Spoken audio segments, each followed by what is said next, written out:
음주 상태로 역주행을 하다 50대 남성을 치어 숨지게 한 가해자들이 법의 심판을 받았습니다.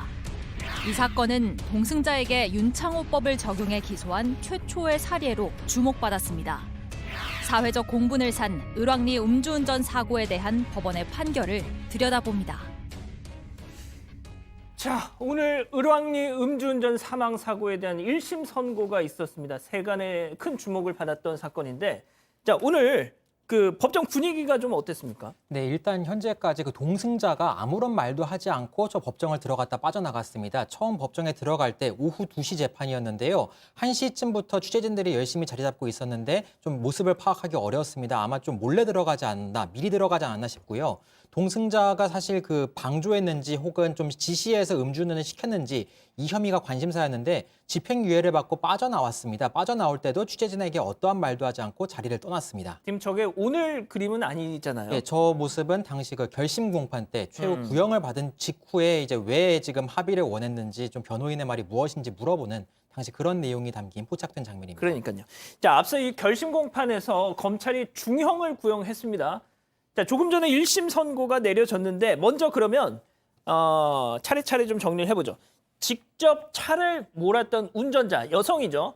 그 운전자에 대한 판결부터 한번 짚어보죠. 네, 징역 5년을 선고받았습니다. 이미 이제 구속된 상태로 재판을 받아왔는데요. 이 운전자 같은 경우는 직접 운전을 했고 또 이제 역주행까지 하면서 실제로 이제 사망 사건을 만든 그 사람입니다. 이제 그래서 이제 선고 절반이 줄었네요. 네네 그렇게 뭐 구형이기 때문에 저건 검찰의 의견이기 때문에 뭐 줄었다라고 표현하기 좀 어려울 수도 있지만 이제 법원이 판단했을 때 징역 5년의 실형을 선고해야 될 마땅한 죄다 이렇게 얘기했는데 일단 저 피고인 같은 경우에는 자신의 잘못을 다 인정을 했습니다. 자신이 이제 음주운전을 했고 그로 인해서 이런 사망에 이르게 하는 사고를 냈다라는 건 다 인정을 했기 때문에 이 부분은 좀 유리한 정상이 되기는 했습니다. 하지만 이제 사건 자체가 좀 중했고 역주행도 했고 실제로 음주운전도 했기 때문에 실형이 불가피한 상황이었고요. 이 동승자가 시켜서 운전을 했다 이렇게 재판 과정에서 주장을 하기도 했었지만 재판부가 여러 가지 정황이나 실제로 이제 운전을 하려고 이제 운전석 처음엔 대리기사를 부르려고 했다라고 주장을 하기도 했는데 이 처음에 이제 운전석 문을 열려고 했는데 잠겨 있으니까 그 동승자를 한번 쳐다봐서 동승자가 이제 문을 열어준 상황이었거든요. 그렇기 때문에 이 재판부 같은 경우는 이 운전자가 자신이 이제 주체적으로 음주운전을 하려는 의사가 있었다 이런 식으로 판단을 했습니다. 자, 그럼 여기서 이번 재판 체크포인트 짚어보죠. 동승자 집행유예입니다. 자, 이 사건이 특히 주목을 받았던 건 동승자, 그러니까 그 차의 주인, 동승자한테도 윤창호법이 적용됐던 첫 번째 사례였기 때문인데, 자, 그런데 법원이 말이죠. 네. 집행유예. 저도 이 속보를 딱 보고서 집행유예?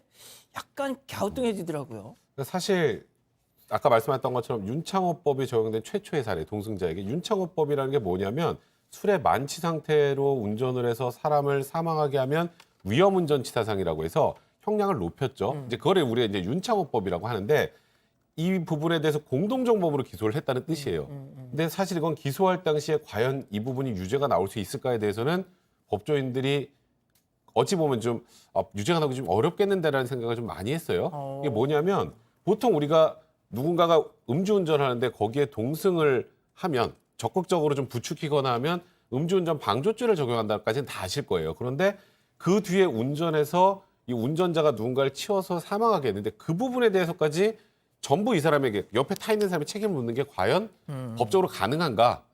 이 부분이 어찌 보면 쟁점이었는데 만약에 이 동승자가 최초에 얘기가 나왔던 것처럼 운전할 생각이 전혀 없는 여성을 억지로 운전을 시켜서 그 과정에 사고가 났다면 뭐 예외적으로 그 부분도 공동정보 인정될 수 있었겠지만 판결문의 내용을 보면 사실상 교사도 아니고 음주운전하는 걸 거의 묵인한 정도의 수준, 음주운전 방조죄만 인정이 됐기 때문에 음주운전 방조만으로는 사실 실형 선고가 거의 불가능합니다.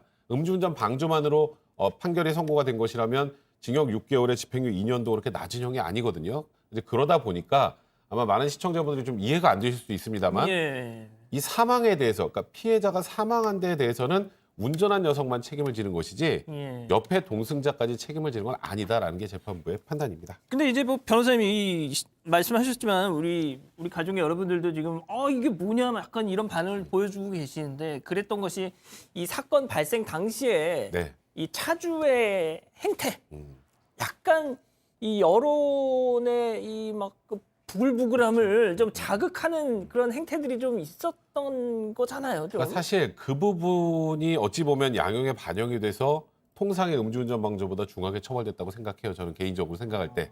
말씀하셨던 것처럼 국민들을 분노하게 할 만한 그런 뉴스들이 굉장히 많이 나왔습니다만 그것과 별개로 어느 정도의 형사 책임을 인정받을 것인가는 조금 다르게 봐야 되거든요. 법적으로만 놓고 본다면 운전하지 않은 옆자리에 동승한 사람에게 사고가 나고 그 이후에 사망한 것까지 책임을 묻는 것이 원론적으로 가능한 것인가. 이제 그 부분에 대해서 관점에 접근을 해야 되는데 재판부 입장에서 보기엔 이거는 위험운전 치상의 공동정범으로는 법리상 볼 수 없다. 그럼 그 다음으로 남는 게 그럼 음주운전을 억지로 시켰느냐 교사냐. 예. 교사라고 보기도 어렵다.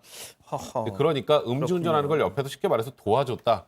방조 혐의만 인정이 됐기 때문에 어찌 보면 시청자 여러분들께 생각하시는 것보다 아주 낮은 수준의 법정형이 선고가 됐던 겁니다. 예. 근데 이 동승자가 말이죠. 그러니까 그 차량의 차주 끝까지 이제 이 피해자 측하고 합의를 원했었잖아요. 뭐 합의를 해야 되는 게 뭐 나쁜 건 아니죠. 당연히 합의를 했었는데 결국 이렇게 집행유예를 받은 게 결국 그 합의 때문인가 하는 생각이 언뜻 드네요. 그렇습니다. 그러한 부분도 작용하지 않았을까 이번 판결을 보면 좀 드러났는데요. 이 판결 직전 그 결심 공판까지 이 피고인인 동승자는 계속 합의를 하겠다고 최후 진술을 했습니다. 사회적 무리를 일으켜서 죄송하다. 피해자 가족과 꼭 합의하고 싶다. 뼈저리게 반성하고 있다. 이렇게 밝혔는데요.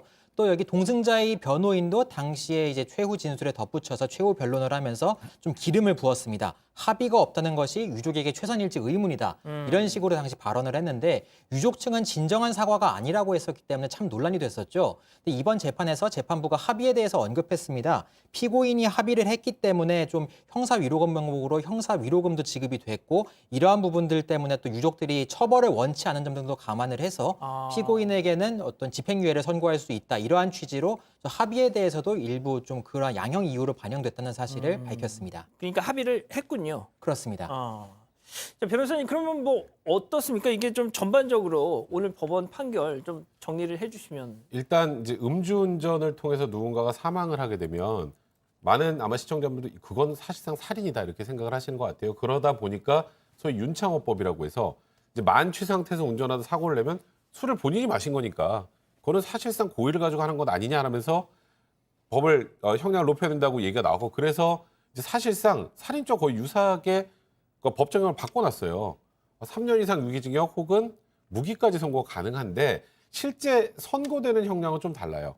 왜냐하면 이게 결국 고의로 사람을 살해한 게 아니라 사람을 일부러 한 건 아니잖아요. 그런 부분들이 대법원 양형 기준에 반영이 되기 때문에 실제는 굉장히 중하게 선고를 할 수 있게 법은 바꿔놨지만 실제 양형 기준상으로 이 여성 오늘 징역 5년 선고되는 거 가중 요소가 있는 경우 보통 5년이 선고가 됩니다.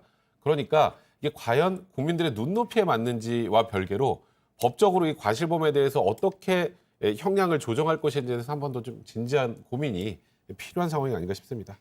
자, 하지만 그렇다고 해서 음주운전 뭐 그냥 일단 합의하면 윤창호법이고 뭐 그냥 합의하면 되겠구나 이렇게 생각하는 분들도 또 혹시 있을까 봐 드리는 말씀인데. 자, 진짜 이제 음주운전 사고를 내면 폐가망신을 각오해야 된다 이런 얘기가 지금 나오고 있어요. 일단은 형사처벌은 당연한 이야기고 이제 본인이 금전적인 부담도 크게 지게 됐습니다. 왜냐하면은 이번 사건 같은 경우는 음주운전자가 치른 비용이 이제 300만 원 정도였습니다. 그 외에 이제 2억 7천여만 원 정도는 이 보험사가 부담을 했기 때문인데요. 300만 원 냈어요? 일단 보험사에서 지급을 하기 때문에 보험을 든 상황이기 때문에 이런 식으로 지급을 했던 건데 근데 원래는 이제 이런 음주운전 사고 같은 경우는 대부분 이제 보험사에서 지급을 했지만 이제 이 사건을 계기로 정부가 이제 지난해 음주운전 사건 등에 대한 이 피해 부담금을 경우는 이런 상향을 했습니다. 그래서 대인은 300만 원에서 1,000만 원, 대물은 100만 원에서 500만 원으로 상향 조정을 했고요. 거기다 더 나아가서 이제 국토부가 최근에 이제 자동차 손해배상 보장법을 개정을 해서 사고 부담금 상한을 아예 지급된 보험금 전액으로 규정을 하기로 했습니다. 그렇게 되면은 앞으로 음주운전, 무면허, 뺑소니 이런 사고를 일으킨 경우에는 보험 처리가 안 됩니다. 그래서 예를 들어서 이번 사건에서 2억 7천 뭐 몇만 원 정도가 이제 했으면은 이거를 본인이 부담할 수 있는 최대 금액이 300만 원 이런 게 아니라 전액을 다 이제 지급을 해야 되는 걸로 이제 바뀌게 되는 겁니다. 자, 변호사님, 그냥 제가 우리 지금 이 기자 얘기 듣고 나서 잠깐 좀 드는 의문이, 만약에 이렇게 되면 그 음주운전 가해자가 재산이 거의 없는 사람이다. 네. 근데 보험사는 보험사에서 부담을 안 한다. 이렇게 되면 그러니까 일단은 보험을 뭐 하고 나중에 이제 구상하는 것으로 지금 알고 있거든요. 그러니까 네. 보험금 지급하고 보험사에서 다시 다 뺏어가는 걸로 돼 있는데, 그렇게 되면 이제 보험금이 지급이 되고 가해자에게 구상해야 될 가해자가 돈이 없는 경우에는 보험회사가 이제 그 부분을 아까 이제 뭐라고 하죠? 이 음주 관련해서 의무 보험 지급하고 그 뒤에 구상의 문제가 발생하는 것이지 피해자가 피해 회복이 어려워지는 상황은 제가 아는 걸로 알고 있습니다. 아, 그렇군요. 자, 뭐 교수님, 이런 제도적인 뭐 대책이 음주운전 그런다고 뭐 또 근절될 것인가 하는 또 의문은 들어요. 개인적으로는 좀 효과는 있을 것 같아요. 왜 그러냐면 3억을 보상을 하는데 거기서 300만 원 내면 1% 아닙니까? 그럼 나머지 보험 가입자들도 보이지 않게 공동적으로 피해를 보는 거예요, 사실은. 그럼요. 예. 근데 이제 좀 하나 말씀을 드려야 될 게 2018년에 윤창호법이 이제 시행이 됐는데 그때는 좀 겁이 나가지고 좀 주춤하다가 실제로 지난해 말부터 경찰 통계를 보면 도로 원위치를 했어요. 그래서 2020년 음주운전 사고가 17,247건인데 2019년에 15,708건보다도 1,500건, 즉 9.8%가 증가를 했는데요.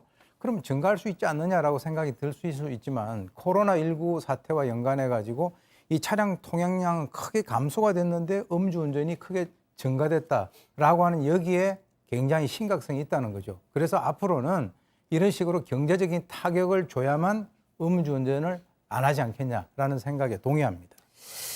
제발 좀 음주운전 좀 하지 않으셨으면 좋겠습니다. 자, 오늘 법 이렇게 마무리하고요.